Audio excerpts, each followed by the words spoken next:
All right, guys, welcome back. Another episode. Fish and a rice cake. Fish and a rice cake. Back Fish again. and a rice cake. I'm Jake. I'm Jake. Back with some non-lectury, non-sciencey fitness advice. Ranty. Ranty. Will this one be ranty?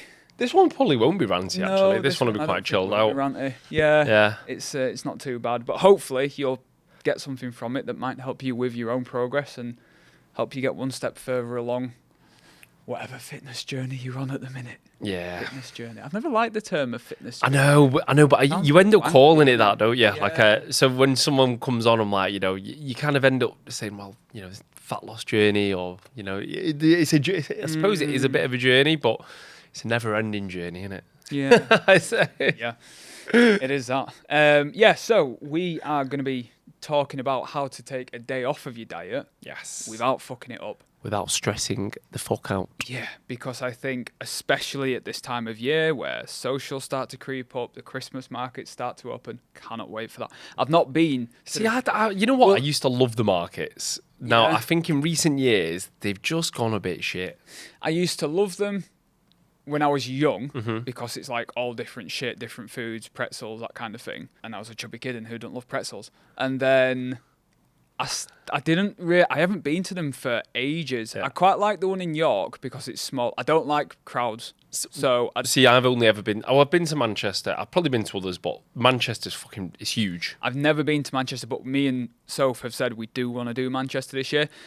The only thing that puts me off from is I don't like crowds of people. Depends when you go though. If you manage to go like midweek, yeah, you'd be all right. But I suppose that'd be all right. Weekends in Manchester are fucking Yeah, hammered.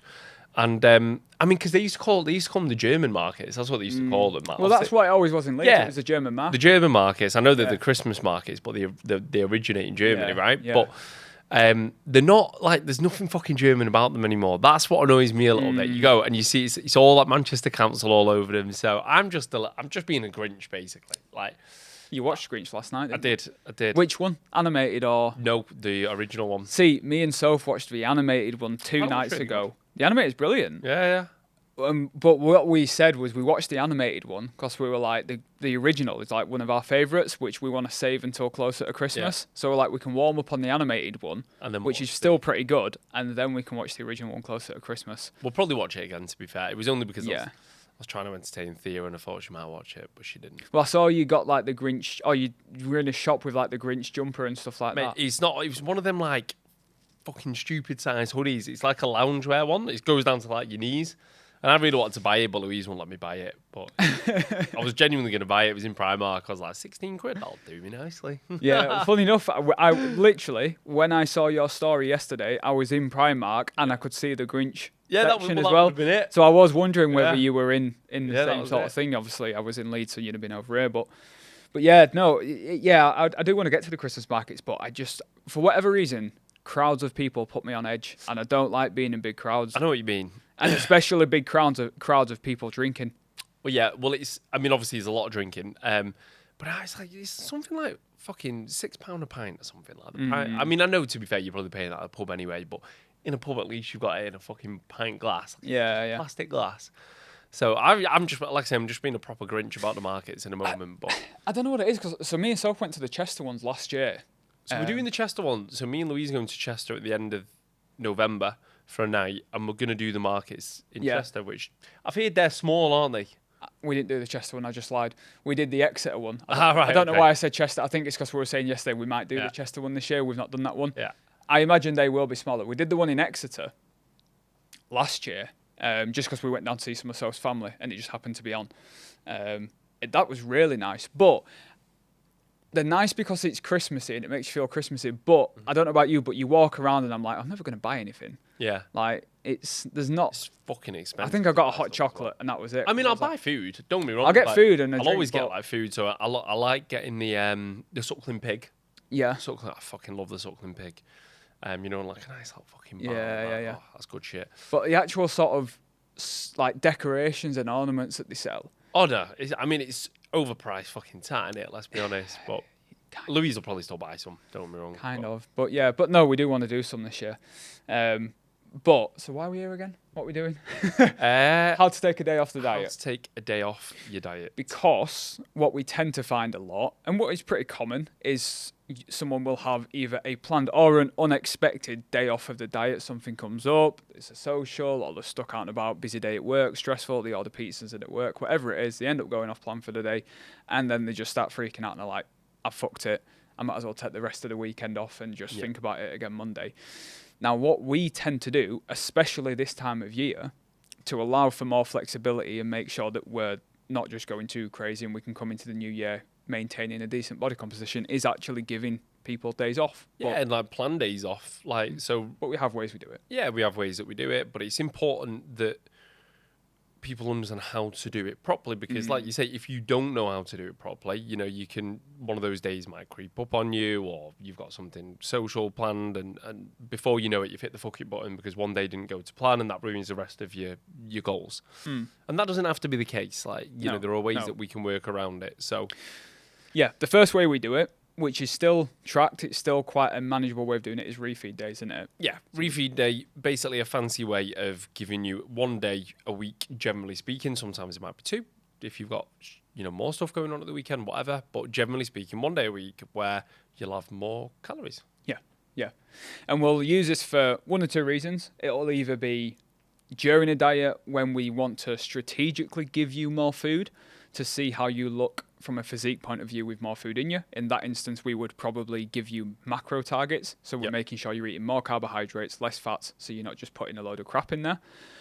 More commonly, we will use them just to give people an easy day of the week. Yeah, and it helps with adherence as well. So one of the benefits of a refeed day is not only the fact that you're going to be then kind of replenishing glycogen stores, if we're getting sciencey and all that kind of stuff, so you feel better for the next week from a training perspective, recovery. Actually, what it does is, if you know you've got one day a week where you've got higher calories, it's something to look forward to. First of all, if you're a bit hungry on a Thursday night, but you know you're taking refeed on a Saturday, like you've got that in your mind. You can sort of push towards it. Yeah, you can sort of push towards it. But also then, it might say you've got you've got a craving for a fucking Nando's or something like that. You know, what that will do then is it'll allow you to go out, have a more normal day, and like, you know, just kind of eat a bit more food, relax, let your hair down a little bit more. Know it's part of the plan. Yeah. So it doesn't feel unplanned. Yeah. Because when people stress out when stuff feels unplanned. Yeah. But when it's part of the plan, it's cool. Yeah. Right. So it feels planned. You go out, you have a bit more food, etc. And what that will do is generally, I find it works for me and it works for my clients, is it kind of resets you mentally from a certain standpoint, and you alleviate some of those, that maybe some cravings, some diet fatigue, and then it allows you to push on again. Yeah. So yeah, refeed days are something that I think we probably use with damn near all of our clients. There's times where we might remove them for like a photo shoot or something, but apart from that, it's something that generally I would recommend using year round. Yeah, and generally it will be on those days higher calorie target, and generally a little bit of a lower protein target as well, just to make it a bit easier. And, you know, and again, this is all case by case. I've got some clients who are like, you know, mums and dads and shit, and like, for them, it might just be literally focus on calories. Let protein be what it will be. Obviously, in an ideal world, we'd have a protein target in there as well, but it is important that you have that. Yeah, you can scale it up and down depending on the person. It's actually, so like you just mentioned there, they're useful because it gives you also a perspective of, I can actually eat more food than my dieting amount of food, and I'm not going to gain body fat. Yeah. Because sometimes I'll have clients check in and they'll be like, I know my target's 1,500 calories, but on a few days I had like 1,550, and I'm really worried that I've like fucked it and I've overdone it. And I have to like make the point, I'm like, right, you've gone 50 calories over your target, which is nothing, right? If at the start of the week I'd have set you a target of 1,600 calories, which is still in a deficit, you'd still be losing body weight, you'd be checking in, buzzing, because you've actually come in under your targets every day. Yeah. But because you haven't, and you've gone 50 calories over, you're now freaking out that you're going to have gained body weight. But if I'd have set your calorie targets just 100 higher, which, like I said, would still be a deficit, you'd still be losing weight, you wouldn't even be batting an eyelid at it. You'd be sat there grinning that you're still losing body fat and you're hitting your target. So I'm like, it is just perspective and knowing that you can manipulate the numbers around a little bit and still consistently lose body fat. And I think people think that they need to diet every single day to lose body fat, when you definitely fucking do not. Like, no. Trust me. I mean, we're 3 weeks away from a photo shoot. As it stands, I'm the leanest I've been for a long time, and trust me, I've not dieted every single day. You know, you've been like bedridden for the past week. Yeah, exactly. Like, you know, so didn't have a great appetite, to be fair, but my expenditure was fuck all. So chances are I was probably at maintenance calories for a week, and I'm still, or maybe just under, but still been getting leaner. Yeah. So it's it's just it's an educational tool as well. Like I say, for people to realize, oh shit, like I actually don't need to be on the same number of calories every single day. I can have some fluctuation in that. Yeah. And even when we give people a refeed day, we're probably taking up to maintenance, or maybe just over even, but you're not going to ruin your whole week for having one high calorie day. It's just not going to happen. No, because again, I always use the example, or not the example, just the fact that when clients might freak out a little bit, like I've gone over slightly, am I going to have gained anything? Or the scales have gone up by 0.2 of a kilo, have I gained body fat? I always make the point of actually saying, all right, if you wanted to actively gain a kilo of body fat, you'd have to consume somewhere around 7,500 calories or 7,000 calories over your maintenance. Now, let's say your maintenance is 2.5 a day. You're going to be consuming nearly 10,000 calories in one day to gain that kilo of body fat overnight, theoretically. It'd work out as more on the scales because of glycogen, water retention, all that kind of thing, digestion, but just for one pure kilo of body fat. So I'm like, do you think you've got close to 10,000 calories? No. I'm like, right, you're fine. Crack on then. And if you've got to 10,000 calories, fucking fair play. Well done. Yeah. Well done. I'm not even mad, I'm just impressed. No, yeah. So that's refeeds. The second thing that we do for more flexibility is it goes like one step further, we'll give an untracked day, won't we? Yeah, untracked days.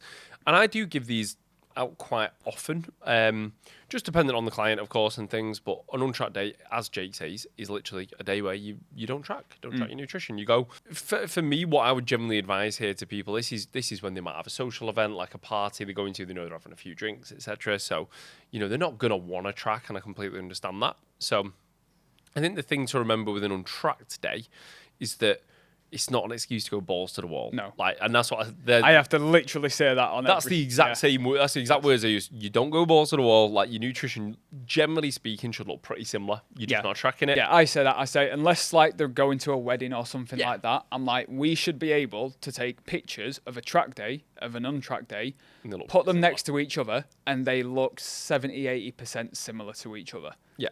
Like, there might be a few more snacks or slightly more food on the untracked day, or a little bit different food, but they generally should look pretty much Generally the same. speaking, look pretty similar. And I think there's a few benefits from it. Obviously, if you've got a big social, it just allows you to go and enjoy that social and have a few drinks without stressing about it. Because, again, just going off what Jake said in terms of the calorie, like the amount of calories you'd have to consume to put on a kilogram of body fat, even if you go out and have a fucking 10 pints, as long as you're not having 6 kebabs on the way home, you're still not going to do that much damage.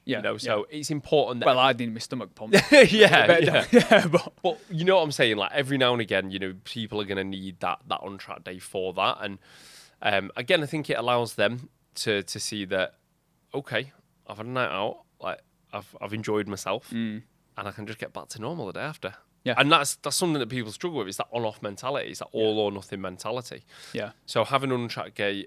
I have to beep that one out.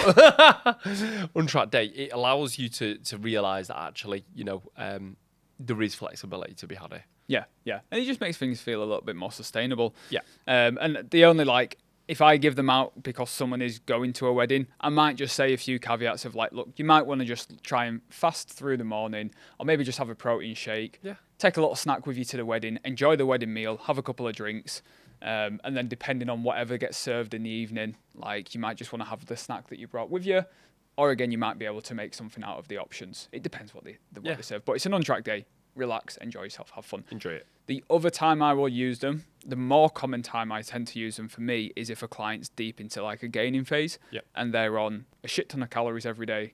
Like, I've got one client that's on 4,000 a day, so 2 days a week, 1 or 2 days a week, untracked days. Because I'm like, chances are he ain't even going to touch his calories. But it's the same thing. Under on him, if anything. And 9 times out of 10 he does.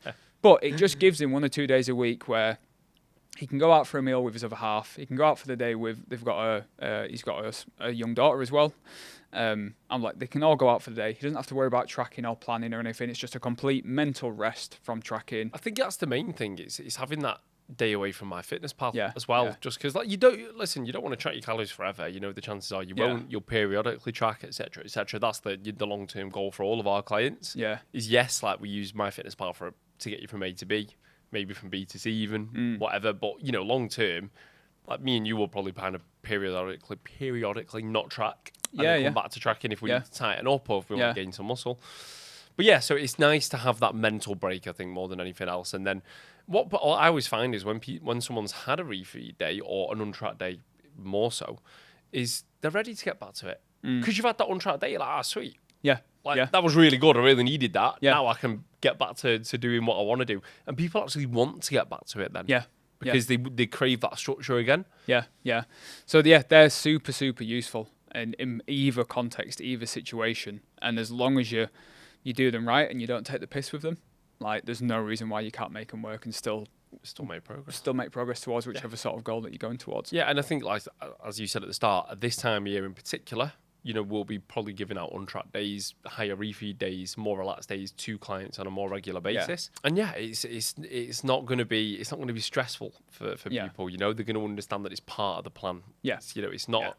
We're not doing it because we expect you to kind of gain or anything. We're doing it to show you that actually this is all part of the master plan, and it will all help you kind of get to the end goal. And the third and the final thing that we do to help clients take a day off when they're dieting and not feel like they fucked it is we just adjust things through the week if we feel like we really need to. It's rare. It's still pretty rare that people need to do that. Yeah, I mean, it's rare, but depends on the goal. Depends on you know, if there's a photo shoot, whatever. You know, we might need to pull things back a bit. But if I've just got a client who goes out every couple of weeks and has a few extra 100 calories or an extra 1,000 calories, even, the chances are you probably don't need to pull things back that much. No. But you've got the option to bank calories throughout the week, so you can take 200 calories off your daily target Monday through till Friday. If you know you're gonna have a really heavy, like 2 days of heavy drinking or whatever. Well, so all I'll say with that is I'll be like, okay, on the 1 or 2 untracked days that we're taking, what do you think the most calorific part of that is going to be? And they might say, well, I'm going to go out for a meal here, and I typically get like a pizza, and I'll probably have a couple of pints. So I'll say, right, I'll tell you what we'll do then. We'll take the calories from that pizza, and we'll split it across the 7 days leading up to the event. We'll take them out, and then you don't even have to worry about that pizza. Yes, you're still going to be having other things around that, but if that's the biggest, that's going to be the biggest dint in your sort of intake, in what might have you worrying that you're going to have fucked it or have eaten too much, I was like, let's just take that out of the week leading into it, and then you don't even have to worry about it. You've taken it into consideration. And it's just literally as simple as that. And like I said, it could then be, because a pizza typically is 1,400 calories on average. So again, a couple of 100 calories a day out of the week. Not that much. And people find that easier to adhere to that week as well, Massively, because they know they've got the pizza at the end of the week. Yeah. So it's also like, okay, wicked. Well, I don't mind taking a couple of 100 calories off. Yeah. Or we could even increase cardio or something like that. But, you know, there's a couple of ways of creating that deficit, whatever. Yeah. And then they don't mind because, like you said, they've got, you know, they're having that pizza at the end of the week, so it all works out. Yeah, and that's it. And you can also do that retrospectively as well. Yeah. If it's a spontaneous sort of day out, and you're like, fuck, what have I done? You can literally do the same thing. Sometimes we'll be like, right, well, before you freak out, what did you have yesterday? And we'll go through it, and we'll do the exact same thing. Right, well, this was the biggest hitter in terms of the calorie density. So this was like the biggest thing that you had. Let's pull that out of the next 5 or 6 days. Yeah. And we both know that you don't need to do that as long as they got up the next day and cracked back on the plan. They'll be fine. But I think a lot of the time it's just from a psychological standpoint. If you feel like you're doing something to counteract it, you'll just feel a little bit better. Yeah, 100%. Other things as well, like, I mean, obviously the untracked days, the refeed days, etc. You know, they're the main things that we'll do. Calorie banking. Other things, if someone's got a meal out on like a Saturday, what I might say to someone is, okay, rather than a refeed day, you're just going to eat 1,000 calories before you go out. Yeah, I do that all the time. You're going to take the evening free. I do that more often than not. I'll literally say exactly that. Yeah, so we'll like sort of have a look at that's your goal. Go out, enjoy the evening.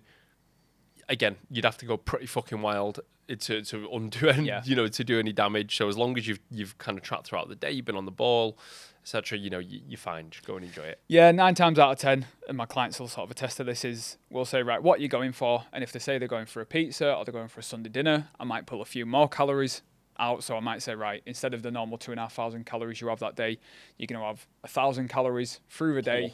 You know, either side of that meal out, and then go and enjoy the meal out. If they say, I'm just going out for a Turkish or some Greek food, then I'll be like, all right, well, we'll only pull out like 500. 700, Yeah. whatever, yeah. Literally, I'm Yeah. like, it's much less. One of my clients sent me a picture. She went out for a Turkish the other night, and she sent me a picture of what she'd got. That's the go-to, innit? Oh, You know, it's when so you diet, good. yeah, She no. looked. She sent me a picture of it, and it was literally half of the plate was just chicken, Yeah. and then it was a quarter of the plate was salad, and then Yeah. there was a tiny little bit of rice. Yeah. And she'd not even picked like the healthy option. It was like those are just A the big options. I like a mixed grill or something. Yeah. Yeah, you protein in as well. But I was like, it is like if you're gonna go out for a meal when you're dieting and you want to keep relatively sensible, Turkish food, Greek Turkish is food, the way to go. on point. Yeah. Or like Vietnamese can be quite good, like pho and stuff like that. Yeah. But yeah, I was like, it's ideal, isn't it? Yeah. Yeah. There's a new Turkish place just opened near us. I need to try it. Yeah, we've got one down the road that we quite like. Gonna Really good. wait until after the shoot, but just because that is so close now. But yeah, fucking definitely go get a big mixed grill and a big plate of chips. Yeah, but that's it. That's literally all. Yeah, and All like we do. That's yeah. all you have to do. That's all you have to do. And like I say, the main reason we do it is really because one of our primary goals as coaches is, I say this to all my clients in the company, we want you away from that all or nothing mentality, which is what most people have. And these little tactics, implementing these refeed days, these untracked days, can't speak today, they just allow you to gradually improve your mindset around that stuff. Yeah. And over time, like again, because you'll see like weight fluctuations around refeed days and untracked days and stuff. And again, it just removes that psychological thing that when you step on the scales, you've not gained body fat. And again, you just start to implement more logic into your life. Yeah. And these habits that we're trying to build, we're not doing it purely from a physique perspective. We're doing it because when you leave coaching, which inevitably everybody will at some point, we want you to be in the best possible position to maintain or carry on making progress yourself. Yeah. And if you can understand actually having one day off your diet doesn't make any fucking difference, and seeing a bit of a fluctuation on the scale doesn't make any fucking difference, well, the chances of that happening are gonna increase hugely. Yeah, as I said, it's just encouraging that dimmer switch approach and not the on and off light switch approach, and that's it. But yeah, we'll leave it there. So go and have an untracked day, eat 10,000 calories. Yeah, straight. See you in the next one.